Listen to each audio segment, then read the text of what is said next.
So, 2024 is about to come to an end, but I've got one more exciting adventure ahead of me. In about 2 weeks, I'm flying to Tenerife for basically a cycling holiday, but there's a twist. Tenerife is a Spanish island home to Mount Teide, a massive volcano, and I would like to try climbing it. But first, I need to train a bit more, so that's where the next 2 weeks come in.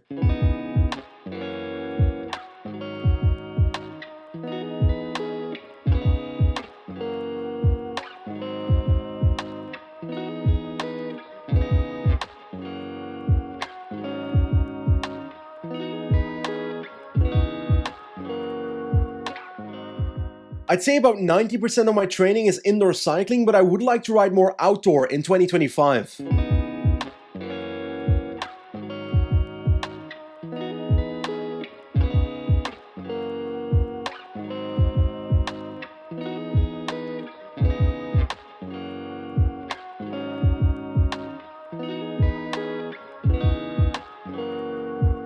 A few months ago I moved to Oxford and the surrounding areas are really fun to explore with little to no traffic. And you might remember at the start of 2024 I bought a gravel bike and I'm actually really happy about that decision. Because there's plenty of gravel terrain around here. Some of it a bit harder than I can handle though. Now most of my rides are endurance rides, but I am the type of person that needs variation to stay motivated to get on the bike in the first place, so I tend to sprinkle in a few Zwift races. But recently I've gotten in the habit of going too hard too early in the race and exploding, which for a guy that discusses cycling tactics for a living probably is not the smartest thing to do. Especially on this parkour. The Richmond UCI World scores on Zwift, not once, not twice, but 3 times. Basically 9 explosive hills including 6 cobbled climbs. So yeah, it's probably very important not to blow up in lap 1. Let's just say someone did not get that memo.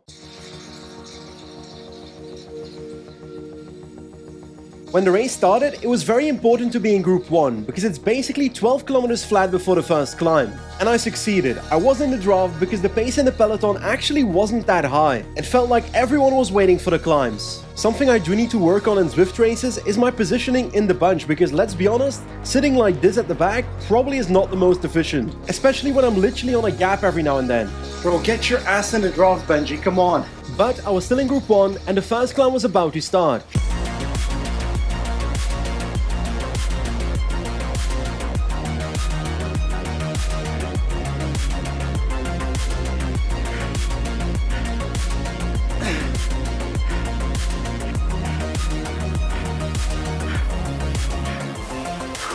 Ah! Come on!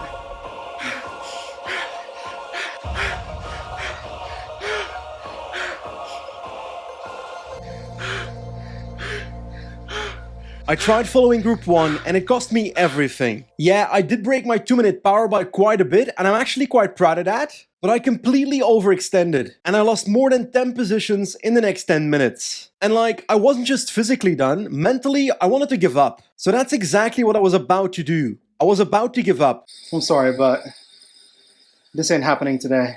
But then I looked at the Zwift chat and I saw a message. Come on Benji, you can do it. Honestly, I don't know if that message motivated me or guilt-tripped me into finishing my race, but it worked. I started riding, continuing my race, and 1 hour later, I crossed the finish line, finishing the race.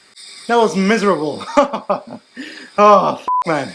Like, obviously this was a hard race, but especially mentally. If it wasn't for the chat, I would have given up after lap 1, but whew, I finished the race, so I think I can be somewhat happy. And I should always keep in mind, while I wasn't competitive in this race, it's still a proper intense 1 hour 40 workout, so that's one in the pocket. But a race like that does take it out of me a bit, so the next day was a simple recovery ride. 30 to 45 minutes, barely any power, basically relaxed. To flush the legs a little bit. But there's more to recovery than just a recovery ride, and that's where the sponsor of today's video comes in, Isobar, the go-to place for custom compression garments. Their compression socks are clinically proven to improve recovery and reduce muscle fatigue by applying gradual compression across your lower leg, basically pushing blood back to your heart. Used by British Cycling, Ineos Grenadiers, and me. Now, I can hear you asking, if these socks are custom fit compression socks, do I need to go to a professional to measure my legs? No. Thanks to the Isobar mobile app, you can order your Isobar compression socks from anywhere. You simply select your activity. I chose sport because I'll be using my socks after an intense workout. I chose the Isobar recovery kit because I wanted both the compression socks and the calf sleeves for increased compression. And now it's time for the final step, the most important step. You have to find a friend, which I know for some of you might be difficult, and make them record a 40-second video of your legs. Basically, Isobar uses this video to create a 3D model of your legs to make sure your compression socks are the perfect fit for you. Anyway, that's the whole process. My compression socks should arrive in about 2 days.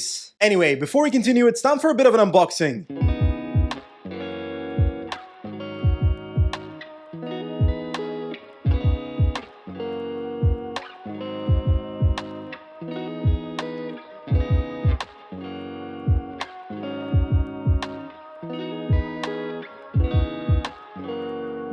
There we go, my Isobar compression socks have arrived. By the way, these have to be the only socks I've ever bought that come with a manual on how to put them on. Anyway, I can't wait to try these on after my next big ride. Okay, I've done quite a bit of preparation for Tenerife now, but there's one more thing I want to do before heading there. Considering I'm planning to climb a massive volcano in Tenerife, that's gonna be a long climbing effort. But I need a bit more confidence first, so I would like to simulate a long climbing effort on Zwift by climbing Mont Ventoux on Zwift, also known as Ven-Top. For the very first time, that is. So, today is the day of reckoning. I'm climbing Mont Ventoux on Zwift, also known as Ven-Top, for the very first time in my life. Now, today, for me, the most important part is getting to the top of the climb. Not as fast as possible, but at a solid tempo. So I won't be going all out, but it also won't be a zone 2 ride. Anyway, 19 kilometers, 8%, Mont Ventoux, here I come. A few moments later. Okay, I'm half a kilometer in and I already hate this route because it's already climbing and the climb's not officially started yet. Turns out, if you count the lead-in, the Ven-Top climb isn't actually 19 kilometers, but nearly 21 kilometers. That's quite a difference. Okay, this is where the climb actually starts. 3,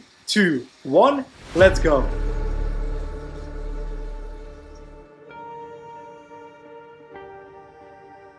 When it comes to my pacing strategy, I just had to remember this is not a race. If I spend all my energy at the start, I physically won't make it to the top.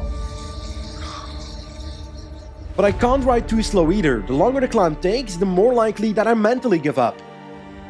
Basically, I was aiming for 200 watts, which should get me to the top within 2 hours and 30 minutes. So, I'm roughly 4 kilometers into the climb, and I gotta say, this climb is a lot harder than Alpe du Zwift mentally. Because on Alpe du Zwift, you've got the climb divided into hairpins, which means you can count down every single hairpin to the top.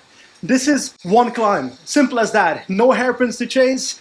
Just a 14.6 kilometer climb to go at this point. So, mentally, that's a lot harder. And on top of that, physically, I'm actually not feeling good today. So, this is a train wreck so far.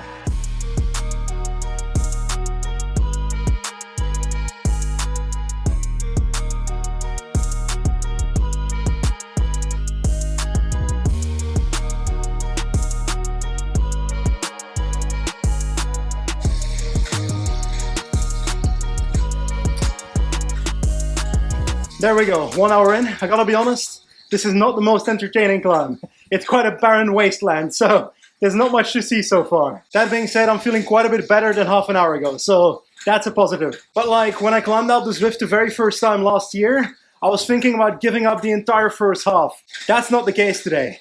Haven't thought about giving up once, but I think I still have an hour and a half to ride, so it's gonna be a long day. Anyway, just keep pedaling, Benji. Just keep pedaling. So that's exactly what I did. For the next hour, I simply kept on pedaling. In the boring wasteland that is Ven-Top, gradually seeing the green surroundings disappearing as we come closer to the top. No TV show, no podcast, no radio book, just me and Zwift. I'll be honest, I wasn't really enjoying myself. But then I started seeing places I recognized. For example, Chalet Renard, where Thomas de Gent won at the Tour de France. And eventually, in the far distance, I could see the radio tower atop Mont Ventoux. If I had to guess, that tower in the distance, I think that's the top of Mont Ventoux. So 5.5k to go, let's keep pedaling.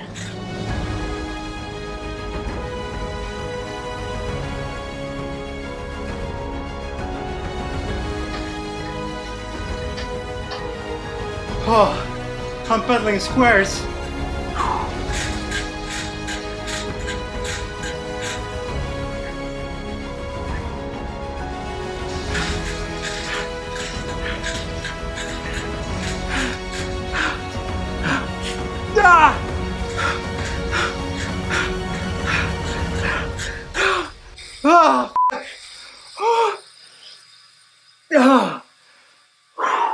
Such a boring climb as well, by the way.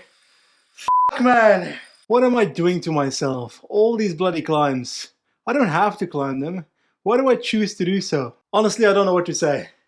I'm happy I completed it, but I'm not too eager to do that again. One day I do want to climb Mont Ventoux in real life, but it ain't gonna be anytime soon, I can assure you that. Oh, Jesus.